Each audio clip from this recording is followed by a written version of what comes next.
கர்த்தர் அதிசயங்களை செய்கிறார் ஊழியங்கள் வழங்கும் தேவ ஆலோசனை. எபேசியர் 5வது அதிகாரத்தில் 14 வசனங்கள். ஆதலால் தூங்குகிற நீ விழித்து மரித்தோரை விட்டு எழுந்திரு, அப்பொழுது கிறிஸ்து உன்னை பிரகாசிப்பிப்பார் என்று சொல்லி இருக்கிறார். ஆனபடியினாலே நீங்கள் ஞானமற்றவர்களைப் போல் நடவாமல் ஞானம் உள்ளவர்களைப் போல கவனமாய் நடந்து கொள்ள பார்த்து, நாட்கள் பொல்லாதவைகள் ஆனதால் காலத்தை பிரயோஜனப்படுத்திக் கொள்ளுங்கள். ஆகையால் நீங்கள் மதியற்றவர்களாய் இராமல் கர்த்தருடைய சித்தம் இன்னதென்று உணர்ந்து கொள்ளுங்கள். நீங்கள் மதியற்றவர்களாய் இருக்கக்கூடாது. கர்த்தருடைய சித்தத்தை உணர்ந்து நடக்கணும். இந்த பூமியில வாழுகிற அனைவருமே ஆண்டவருடைய சித்தத்தை செய்யணும். முக்கியமா திருச்சபை, சபை தேவ சித்தத்தை செய்யணும். சபை என்றால் சபையார். இந்த உலகத்தில் ஆண்டவருடைய அத்தனை படைப்புகளும் தேவ சித்தத்தை செய்கிறது.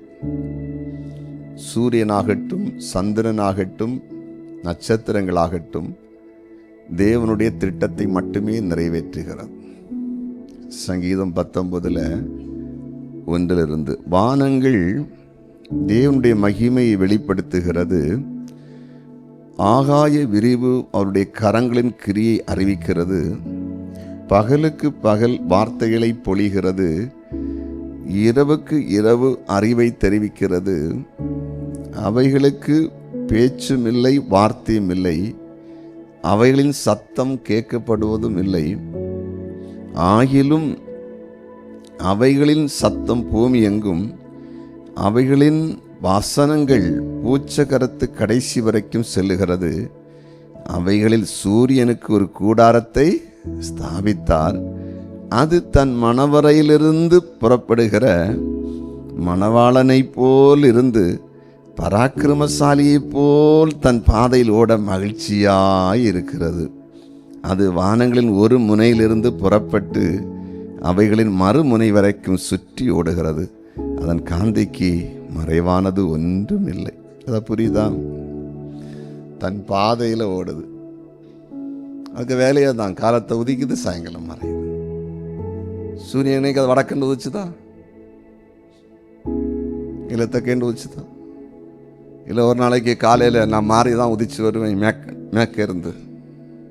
இவ்வளோ பெரிய சூரியன் கர்த்தருடைய படைப்பில் வந்து தன்னுடைய தேவ நியமித்த பாதையில் ஓடுது. இந்த வசனத்தை கொண்டு ஆண்டவர் ஒரு நாள் தேனிக்கும் பேசினார் பாருங்க. ஆனால் இத்தனோண்டு மனுஷன், பூமியில் இருக்கிற மனுஷனோ இஷ்டத்துக்கு நடப்பான். ஆனா இந்த மனுஷன் மேல அவர் கொண்ட அன்பு பார்த்தீங்களா? ஆண்டவர் இந்த பூமியில உண்டாக்குனதுல எதையும் அழிக்க நினைக்கல, மனுஷனை மட்டும்தான் அழிக்க நினைச்சார். மனுஷனுக்காக இந்த பூமியில சிருஷ்டித்த பயிர் வகைகள், மிருகங்கள், பறவைகளை அழிக்க நினைச்சார். ஏன் தெரியுமா? அவனுடைய இருதயத்தின் எண்ணம் எல்லாம் நித்தம் நித்தம் பொல்லாப்பா இருந்தது. சுருக்கமா சொல்றேன், புறஜாதிகளை விடுங்க, சபைக்குள் வந்துட்டோம். நமக்கு நியமித்த ஓட்டம் என்ன? நமக்கு கர்த்தர் வைத்திருக்கிற சித்தம் என்ன? அந்த ஓட்டத்தில் ஓடணும். நான் இதை தெளிவாக என்னுடைய ஆவிக்குரிய காரியத்தில் உணர்ந்திருக்கிறேன். ஊழியத்தின் பாதையில் உணர்ந்திருக்கிறேன். தேவனுடைய சித்தத்தை ஒரு மனிதன் புரிந்து அறிந்து நடந்தால் அந்த மனிதனுடைய பாதையில் யாரும் ஓவர்டேக் பண்ண முடியாது. அந்த மனிதன் இனி ஒரு ஆளை ஓவர்டேக் பண்ண வேண்டிய அவசியம் இல்லை. அந்த மனிதன் தான் விழுந்து விடுவேனோ, என்னை யாராவது வீழ்த்தி விடுவார்களோ, எனக்கு இருக்கிற பிசினஸ் யாராவது பிடுங்கி விடுவாங்களோ, என் சபையை இனி ஒருவன் கொண்டு போய்விட்டான் என்று பயப்படவே மாட்டான். ஏனென்றால் தேவன் படைத்த நோக்கத்தை, இந்த பூமியிலே கொஞ்சம் காலம் வாழப்போகிற நாம், தேவன் நம்மை கொண்டு என்ன செய்ய போகிறார் என்பதை அறிந்து கொண்டு நாம் நடக்கிறபடினால் பயப்பட வேண்டிய அவசியம் இல்லை. இதில் நான் ரொம்ப தெளிவுள்ளவன். பாஸ்டர்ஸ் மீட்டிங்கில் இதை மையமாக தான் நிறைய மெசேஜ் பேசுவேன். கர்த்தருடைய அழைப்பு என்ன, கர்த்தருடைய சித்தம் என்ன, கர்த்தர் உங்களை நடத்துகிற பாதை என்ன, கர்த்தர் சொல்லி தான் செய்கிறீங்களா, கர்த்தர் அழைச்சி தான் ஊழியத்துக்கு வந்தீங்களா, ஊழியத்தில் கூட ஆண்டவர் சொல்றதா செய்கிறீங்களா, இன்னொரு ஆளை பார்த்து பண்றீங்களா? எந்த இடத்துல உங்களை ஊழியம் செய்ய சொன்னாரு? ஒரு சபையை கட்ட சொன்னாரா? ஒரு சபைக்கு கீழே அடக்கி நான் பேசுவேன், உங்களுக்கு எல்லாம் அடங்கி இருக்க சொன்னாரா? தனி அழைப்பு இருக்குதா, அல்லது ஒரு அழைக்கப்பட்டவங்க கூட தான் இருக்கணுமா? அதான் நான் பேசுறது. ஏன்னா தேவன் நியமித்தது ஒன்று.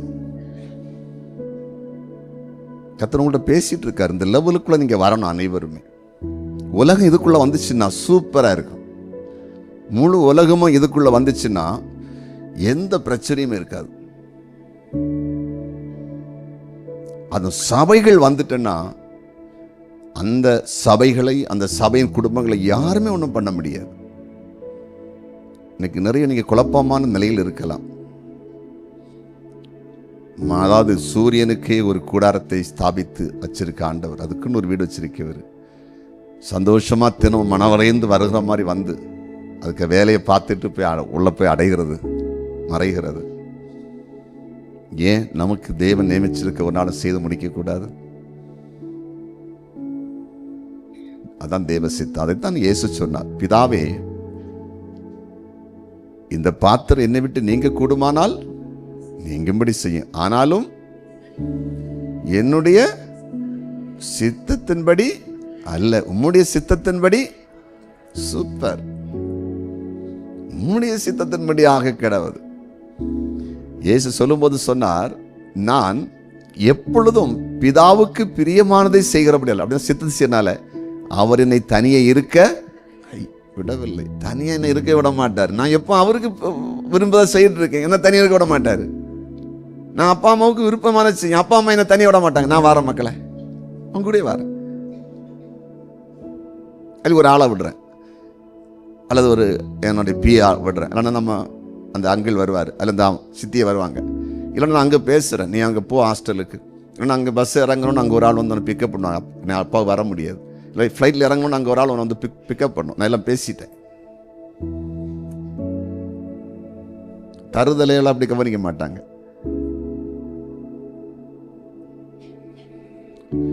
அப்ப நமக்கு இயேசுவே மாடல். இன்னைக்கு நீங்க பல நன்மைகளை எதிர்பார்த்து வந்திருக்கலாம். ஓகே, கர்த்தர் தருவார். நான் உங்க வாழ்க்கையில கொஞ்சம் ஒரு ஸ்டெப் முன்னால வாங்க. தேவனுடைய திட்டம் அதுக்கு தான் உங்களை கரெக்டாக கொண்டு வராரு சபைக்குள்ள. கடந்த காலங்களெல்லாம் விடுவோம், கர்த்தருடைய பாதையில் வாங்க. அந்த இடத்துல வந்து செட் ஆகுங்க. தேவன் உங்களை லீட் பண்ண ஆரம்பிப்பார், உங்களை நடத்த ஆரம்பிப்பார். உங்கள் லைஃபே வித்தியாசமாக போகும். அந்த ரூட்டில் யாரும் கிராஸ் பண்ண முடியாது. மோசேட்ட சொன்னார், வா எகிப்துக்கு உன்னை அழைச்சி கொண்டு போகிறேன், ஜனங்களை நீ விடுவிக்கணும், கொண்டு வரணும், நான் உன் கூட இருப்பேன். தேவ சித்தம். அசைக்க முடியல மோசையை. மோசைக்கு பின்பு யோசுவாட்ட ஆண்டவர் சொல்லார், அவனுக்கு மேலே கையை வச்சு ஜெபம் பண்ணு, நான் அவன் மேலே உனக்கு இருக்கிற அபிஷேகத்தை அவனுக்கு கொடுப்பேன், ஞானத்தையும் அறிவையும். மோசைட்ட இப்போ யோசுவாட்ட சொல்லாரு, நான் மோசு இருந்தது போல உன்னோடு நான் உன்னை விட்டு விலகுவதும் இல்லை, நீ உயிரோடு இருக்க நாளெல்லாம் ஒருவன் உனக்கு முன்பாக எதிர்த்து போ. நிற்கவே முடியல. மோசையை காட்டிலும் யோசுவாவுக்கு எதிர்ப்பு பல மடங்கு. ஏன்னா பெரிய பெரிய ராஜாக்கள் எல்லாம் யோசுவா தான் வீழ் தோண்டி இருக்குது வழியில, கானானுக்கு போற வழியில. ஒருத்தன் ஒன்றும் செய்ய முடியல. யோசுவா போகும்போது கல்லு வானத்தில் தூக்கி போடியார். யோசுவாய்க்கு சார்பில் எதிரிகளுக்கு கல்லு, வானத்தில் கல்லை வீசியார் ஆண்டவர், தூக்கி வீசினார். அவருடைய சித்தம் செய்தன்னா அவருடைய சமூகமே கூட வரும். மோசே சொன்னார், என் சமூகம் உனக்கு முன்பாக செல்லும், நான் உனக்கு இளைப்பால் தருவேன், என் சமூகம் உனக்கு முன்பாக செல்லும்.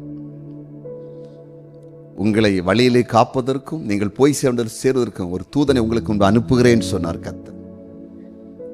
உங்களுக்கு முன்பாக குளவி அனுப்புவேன்னு சொன்னார். எதிரில கொட்டுறதுக்கு குளவி. என்னது? பவுல சர்ப்பம் கடிச்சிச்சு, எதா பண்ணிச்சா? எல்லாரும் பார்த்து நிற்கிறாங்க, இவன் இப்ப கீழே விழுந்து சாவான்னு. சாவல.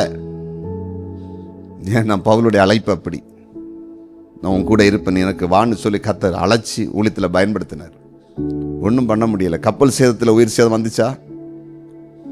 நைட்டு தரிசனமாய் சொல்றாரு, கப்பல் தான் சேதம், உயிர் சேதம் வராது. இப்போ பவுல் எல்லாரையும் திடப்படுத்துறாரு. கர்த்தர் நைட்டு பேசிட்டாரு, ஒன்றும் வராது. கப்பலோட என் சாவ மாட்டீங்க யாரும். எப்படி ஆண்டவர் பேசுறார் நைட் வெளிப்பட்டு. இந்த பூமியில கடைசி நாட்களில் அவருடைய சித்தம் செய்கிறவங்களை கொண்டு தான் எழுப்புதலை கொண்டு வருவார். கைகளை தட்டுங்க, அவங்களை கொண்டு தான் ரிவைவல். மற்றபடி படிப்போ அறிவோ ஞானமோ பைபிள் காலேஜில் இருக்கனாலேயோ பெரிய குடும்பத்தில் பிறந்தாலேயோ கோடி பணம் இருக்கனாலேயோ அல்லது பெரிய சபையில் இருக்கிறனாலேயோ சபை மாறி போறதுனாலேயோ நடக்கவே நடக்காது. தேவனுடைய சித்தம் செய்கிறவர்கள் அற்பமா கூட இருக்கலாம். தேவ சித்தத்துக்கு கொஞ்சம் எக்ஸ்பிளைன் பண்ணட்டுமா? இருக்குன்னு சொல்லி ஒரு கட்டிடத்தை கட்டணும். ஒரு பெரிய ஒரு காம்ப்ளெக்ஸ் கட்ட போறோம். அந்த காம்ப்ளெக்ஸ் கட்ட போகும்போது ஒரு வரைபடம் வருது, இப்படி கட்டணும்னு சொல்லி. அந்த வரைபடத்தின்படி கட்டுவதற்கு அங்கே யாரெல்லாம் தேவை? ஒரு ப்ராஜெக்ட் இன்ஜினியர் அல்லது ஒரு சைட் இன்ஜினியர்,